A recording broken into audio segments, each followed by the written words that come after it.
Hello दोस्तों, कैसे हो आप सब। उम्मीद करते हैं कि सब आप अच्छे होंगे। टारगेट जॉब स्कैन में आप सबका स्वागत है। जैसा कि आपको पता है कि माँ बाप का सपना पूरा करने वाला करंट अफेयर्स आपको डेली 8 से 10 क्वेश्चन स्टैटिक जीके और करंट अफेयर से संबंधित कवर करता है। और इससे पहले हम पढ़ते हैं मोटिवेशनल कोट के बारे में। अनुमान गलत हो सकता है पर अनुभव कभी गलत नहीं हो सकता, क्योंकि अनुमान हमारे मन की कल्पना है और अनुभव हमारे जीवन की सीख है। दोस्तों, जितना लंबा अनुभव आपके पास होगा उतनी जल्दी सफलता आपको मिलेगी।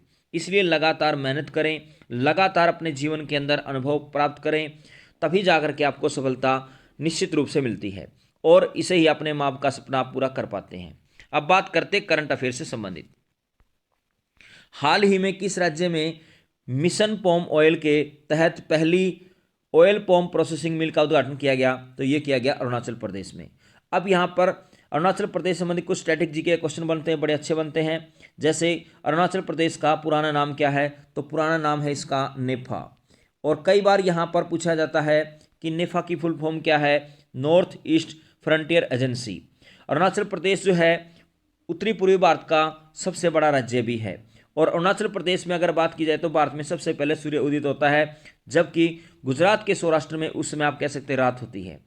इसी प्रकार से अगर बात की जाए यहाँ पर गुजरात के अंदर कह सकते हैं कि गिर अभ्यारण्य है, और उस गिर अभ्यारण्य में आप कह सकते हैं एशियाई शेर पाए जाते हैं।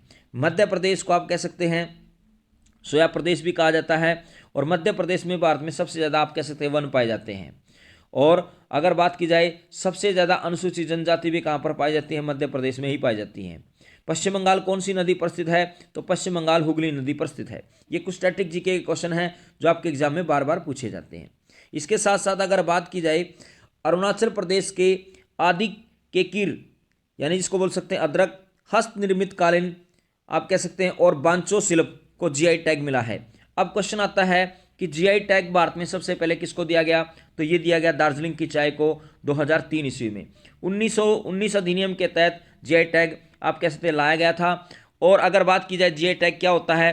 किसी भी राज्य की जो प्रसिद्ध आप कह सकते कोई वस्तु है, वहाँ का कोई त्यौहार है, कोई प्रसिद्ध आप कह सकते हैं नृत्य है, उसको जीआई टैग दिया जाता है। और जीआई टैग कितने वर्षों के लिए दिया जाता है? तो जीआई टैग दिया जाता है 10 वर्षों के लिए।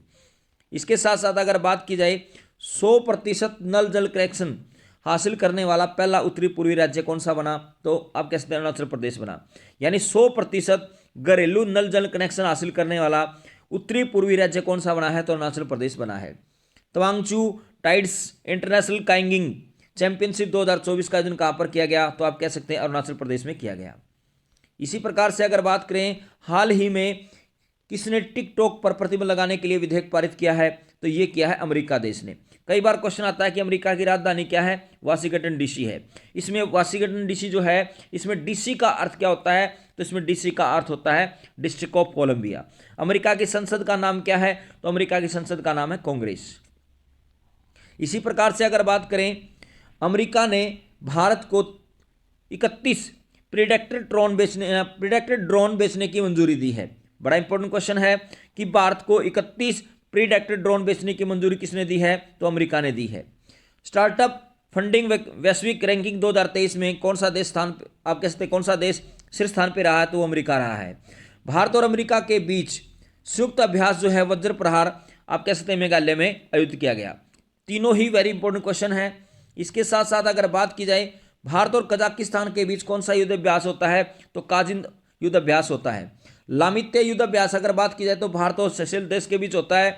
बंगोसागर युद्ध अभ्यास अगर बात की जाए तो भारत और बांग्लादेश के बीच में होता है। गुरुड़ अभ्यास अगर बात की जाए तो भारत और फ्रांस देश के बीच होता है। और हैंड इन हैंड युद्ध अभ्यास की अगर बात की जाए तो भारत और चीन के बीच होता है। तो बड़े युद्ध अभ्यास जो मैंने आपको बताया ये बहुत ही इंपॉर्टेंट है। इसके साथ साथ अगर बात की जाए फिनटेक यूनिकॉर्न के मामले में यूएसए आप कह सकते हैं तीसरे स्थान पे है। भारत के बाहर डॉक्टर भीमराव अंबेडकर की सबसे बड़ी प्रतिमा का अनावरण मैरीलैंड अमेरिका में किया गया। वेरी इंपॉर्टेंट क्वेश्चन है कि भारत के बाहर डॉक्टर भीमराव अंबेडकर की प्रतिमा का अनावरण कहां पर किया गया? अमेरिका में किया गया। कहां पर किया गया? मैरीलैंड नामक स्थान पर किया गया। इसी प्रकार से अगर बात करें महाराष्ट्र में बाबा साहब की पहली 70 फीट ऊंची प्रतिमा जिसको बोलते हैं स्टैच्यू ऑफ नॉलेज का अनावरण किया गया। उनके जन्म दिवस पर अगर बात करें तो उनका जन्म दिवस मनाया जाता है आप कहते हैं 14 अप्रैल को। और यहाँ पर 13 अप्रैल 2022 को लातूर में उनकी प्रतिमा का अनावरण किया गया, जिसका नाम रखा गया स्टैच्यू ऑफ नॉलेज। और उन्होंने इसके अवसर पर कहा गया कि इससे देश की भावी पीढ़ी को प्रेरणा मिलेगी। कहने का मतलब क्या है कि स्टैच्यू ऑफ नॉलेज कहाँ पर है? तो स्टैच्यू ऑफ नॉलेज आप कह सकते हैं महाराष्ट्र के लातूर जिले में है। और बाबा साहब की जयंती पर आप कह सकते हैं इसको स्थापित किया गया था महाराष्ट्र के लातूर जिले में। कब स्थापित किया गया? 2022 में स्थापित किया गया। इसी प्रकार से अगर बात की जाए डॉक्टर भीमराव अंबेडकर का जन्म कब हुआ? 14 अप्रैल 1891 ईस्वी को मध्य प्रदेश के महू नामक स्थान पर डॉक्टर भीमराव अंबेडकर का जन्म हुआ। डॉक्टर भीमराव अंबेडकर को भारत पुरस्कार कब मिला? तो 1990 में भारत पुरस्कार मिला। भारत के पहले कानून मंत्री कौन थे? डॉक्टर भीमराव अंबेडकर थे। डॉक्टर भीमराव अंबेडकर की आत्मकथा का नाम है वेटिंग फॉर ए वीजा। बड़ा इंपॉर्टेंट क्वेश्चन है ये भी कि डॉक्टर भीमराव अंबेडकर की आत्मकथा का नाम क्या है? वेटिंग फॉर ए वीजा इसकी आत्मकथा का नाम है। इसी प्रकार से अगर बात करें, हाल ही में भारत के पूर्व सेना प्रमुख का निधन हुआ, उनका नाम क्या था? तो उनका नाम था लक्ष्मी नारायण रामदास। यानी लक्ष्मी नारायण रामदास जो हैं भारत के पूर्व सेना के प्रमुख रह चुके हैं। इसके साथ साथ अगर बात की जाए, भारतीय सेना में सेवारत सबसे वरिष्ठ अधिकारी के रूप में सेनाध्यक्ष भारत सरकार और रक्षा मंत्रालय का सैन्य सलाहकार होता है। यानी आप कह सकते हैं जो सशस्त्र सेना है उसका जो अध्यक्ष होता है वो किसके अंतर्गत काम करता है? तो भारत सरकार और रक्षा मंत्रालय का आप कह सकते हैं सैन्य सलाहकार होता है। और वर्तमान समय में अगर बात की जाए तो मनोज पांडे जो हैं हमारे थल सेना के अध्यक्ष हैं और 30 अप्रैल 2022 से इन्होंने अपना पद ग्रहण किया। इसी प्रकार से अगर बात की जाए, थल सेना के जो पहले अंग्रेज आप कह सकते सेनाध्यक्ष थे उसका नाम था रॉबर्ट लॉकहोल्ट और 15 अगस्त 1947 से 31 दिसंबर 1947 तक इन्होंने पद ग्रहण किया। इसके बाद जनरल सल राय बुचर जो थे 1 जनवरी 1948 से 14 जनवरी 1949 तक आप कह सकते पद पे रहे। और अगर बात की जाए थल सेना के पहले अध्यक्ष जो बने थे, अपने भारतीय जो अध्यक्ष बने थे, उनका नाम था फील्ड मार्शल KM करिप्पा। यानी 15 जनवरी 1949 से 14 जनवरी 1953 तक इन्होंने पद ग्रहण किया था। वेरी इंपॉर्टेंट क्वेश्चन है कि थल सेना के पहले अध्यक्ष कौन बने? तो उनका नाम है फील्ड मार्शल KM करिप्पा, जो 15 जनवरी 1949 से लेकर के 14 जनवरी 1953 तक रहे। जबकि पहले अंग्रेज अगर बात की जाए तो थल सेना के अध्यक्ष बने थे, उनका नाम था सर रॉबर्ट लॉकहार्ट, 15 अगस्त 1947 से 31 दिसंबर 1947 तक रहे। इसी प्रकार से अगर बात की जाए जनरल बिपिन रावत की अगर बात की जाए तो ये पहले हमारे आप कह सकते हैं CDS बने थे और ये 31 दिसंबर 2016 से 31 दिसंबर 2019 तक इस पद पर रहे। अगर बात की जाए जनरल बिपिन रावत की मृत्यु जनरल बिपिन रावत की मृत्यु अगर बात की जाए तो 8 दिसंबर 2021 को तमिलनाडु के कन्नूर में हुई। 8 दिसंबर 2021 को तमिलनाडु के कन्नूर में हुई। ये भारत के पहले CDS बने जनरल बिपिन रावत। और वर्तमान समय में अगर बात की जाए, भारत के दूसरे CDS हैं अनिल चौहान। और थल सेना दिवस कब मनाया जाता है? तो थल सेना दिवस 15 जनवरी को मनाया जाता है। इसी प्रकार से अगर बात की जाए, केंद्र सरकार ने 26 सितंबर 2023 को यह घोषणा की कि air chief marshal RK Bhadauria के स्थान पर जो भारतीय वायुसेना के अध्यक्ष हैं वो कौन बनाए जाएंगे? तो उनका नाम है मार्शल विवेक चौधरी। यानी मार्शल विवेक चौधरी को वायुसेना का आप कह सकते हैं अध्यक्ष बनाया गया। और इससे पहले वो आप कह सकते हैं इंडियन एयरफोर्स के उप प्रमुख भी रह चुके हैं। इसी प्रकार से अगर बात की जाए तो क्वेश्चन क्या बनेगा कि आप कह सकते हैं जो वायुसेना जो है उसके अध्यक्ष कौन है? तो उनके अध्यक्ष का नाम पूछा जाए तो एयर मार्शल विवेक चौधरी हैं। और इनसे पहले कौन थे? तो इनसे पहले RK भदौरिया आप कह सकते हैं एयर मार्शल आप कह सकते हैं वायुसेना के अध्यक्ष थे। इसी प्रकार से अगर बात की जाए वायुसेना की स्थापना कब हुई? तो वायुसेना की स्थापना की बात की जाए तो 8 अक्टूबर 1932 को की गई। और भारतीय वायुसेना का आदर्श वाक्य क्या है? नभः स्पर्शम दीप्तम, अर्थात touch the sky with glory. बिल्कुल इंपॉर्टेंट क्वेश्चन है, ये कई बार पूछा गया कि भारतीय वायुसेना का आदर्श वाक्य क्या है? नभम सर्पम दीप्तम, यानी अर्थात आप बोल सकते हैं touch the sky with glory. इसी प्रकार से अगर बात करें भारतीय वायुसेना का काम क्या है? ये तीनों सेनाओं का आप कह सकते हैं भारतीय वायुसेना यानी इंडियन एयरफोर्स भारतीय सशस्त्र सेना का एक अंग है जो वायु युद्ध, वायु सुरक्षा और वायु चौकसी का काम आप कह सकते हैं बड़े महत्वपूर्ण ढंग से करती है। इसी प्रकार से अगर बात की जाए, वर्तमान में एडमिरल राधा कृष्ण हरि कुमार भारत के नौसेना अध्यक्ष हैं। यानी भारत के नौसेना के अध्यक्ष कौन हैं, जिनको बोलते हैं आर हरि कुमार, या बोल सकते हैं एडमिरल राधा कृष्ण हरि कुमार आप कह सकते हैं भारतीय नौसेना के अध्यक्ष हैं। जल सेना अध्यक्ष या नौसेना अध्यक्ष आप कह सकते हैं। नौसेना दिवस जो है कब मनाया जाता है, तो 4 दिसंबर को मनाया जाता है। बिल्कुल इंपॉर्टेंट क्वेश्चन है कि यहाँ पर नौसेना दिवस कब मनाया जाता है, तो ये 4 दिसंबर को मनाया जाता है।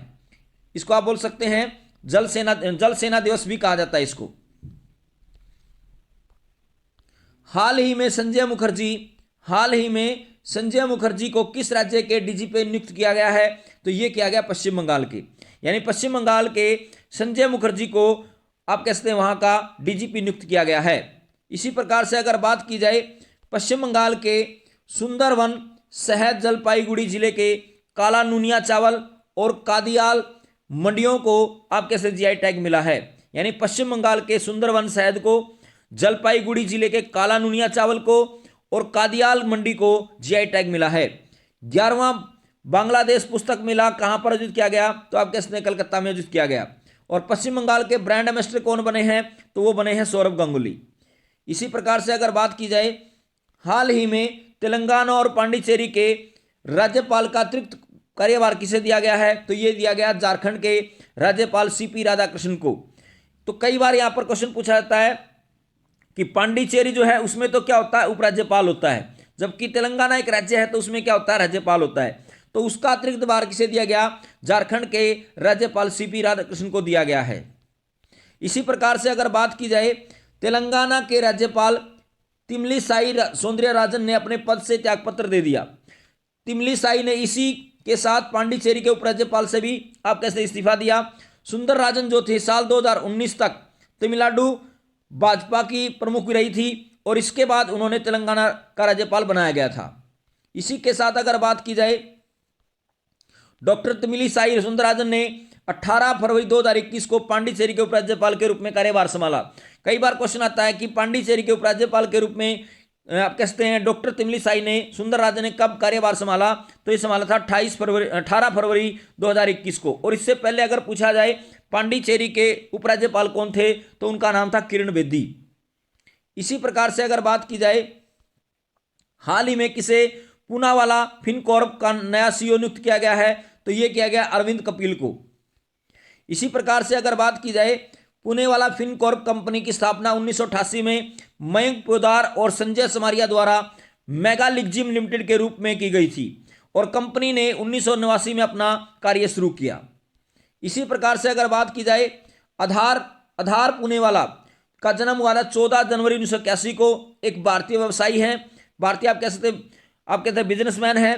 वह सीरम इंस्टीट्यूट ऑफ इंडिया के मुख्य कार्यकारिणी अधिकारी भी हैं और पूनावाला फिनकॉर्प के अध्यक्ष हैं। 1966 में उनके पिता साइरस पुणेवाला द्वारा स्थापित आप कहते हैं इसको किया गया था और यह उत्पादित खुराक की संख्या के हिसाब से दुनिया का सबसे बड़ा वैक्सीन निर्माता है। यानी आप कह सकते हैं आधार पुणेवाला जो है, उनकी जो कंपनी जो आप कह सकते हैं सीरम इंस्टीट्यूट ऑफ इंडिया, दुनिया का सबसे बड़ा वैक्सीन निर्माता कंपनी है।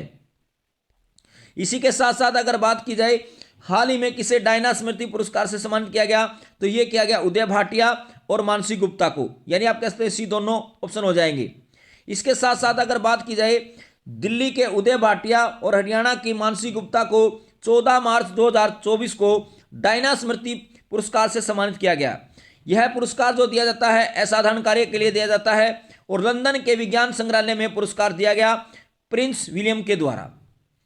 इसके साथ अगर बात की जाए, हाल ही में दुनिया का सबसे खराब हवा वाला देश कौन सा बना है, तो उस देश का नाम है बांग्लादेश। यानी दुनिया में सबसे खराब हवा वाला देश कौन सा बना है, तो बांग्लादेश।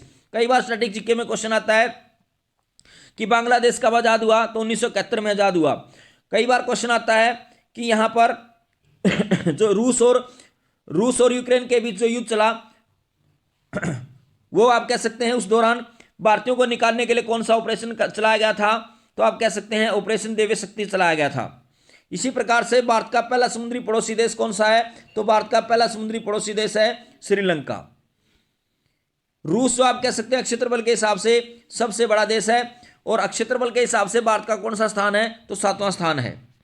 इसी प्रकार से अगर बात की जाए लगातार 4 बार दुनिया का सबसे प्रदूषित शहर की अगर बात की जाए तो दिल्ली है, और 118.9 माइक्रोग्राम प्रति घन मीटर की औसत से आप कह सकते हैं PM2.5 सांद्रता के साथ आप कह सकते हैं लगातार चौथी बार दुनिया का सबसे प्रदूषित शहर दिल्ली को घोषित किया गया है।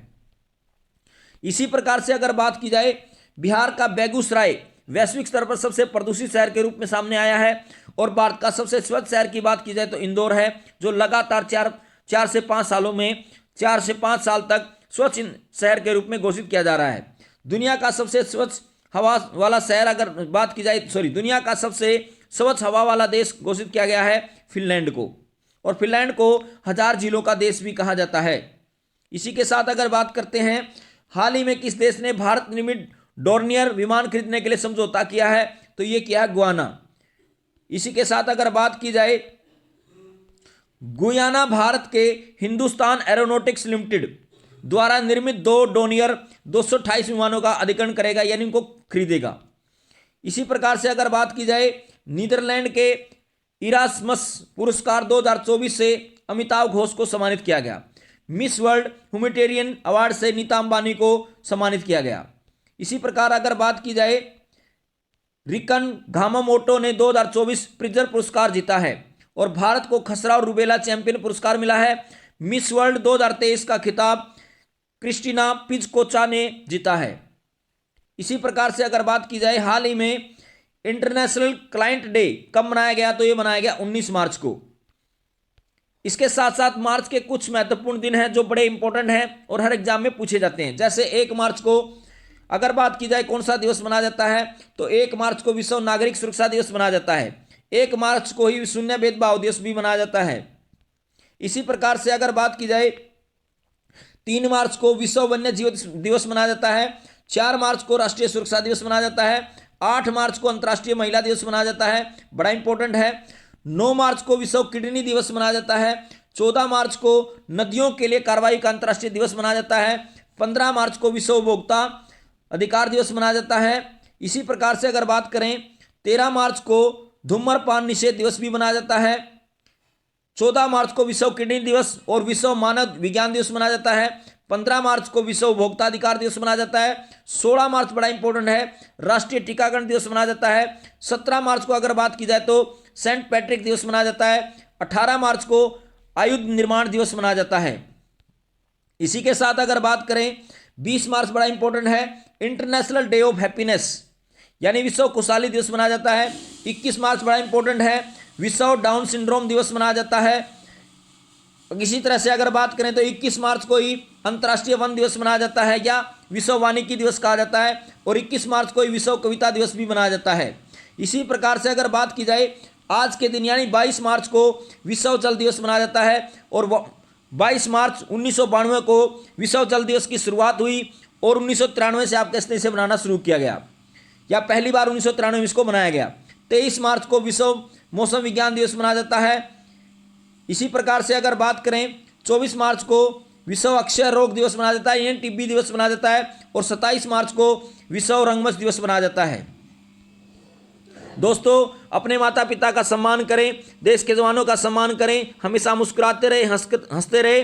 टारगेट जॉब स्कैन को आप लाइक करें, सब्सक्राइब करें और कमेंट करें, और ज़्यादा से ज़्यादा आप कह सकते हैं शेयर करें। और हमारा टेलीग्राम का लिंक आप कह सकते हैं डिस्क्रिप्शन में दिया हुआ है, उसको आप ज्वाइन कर सकते हैं। धन्यवाद।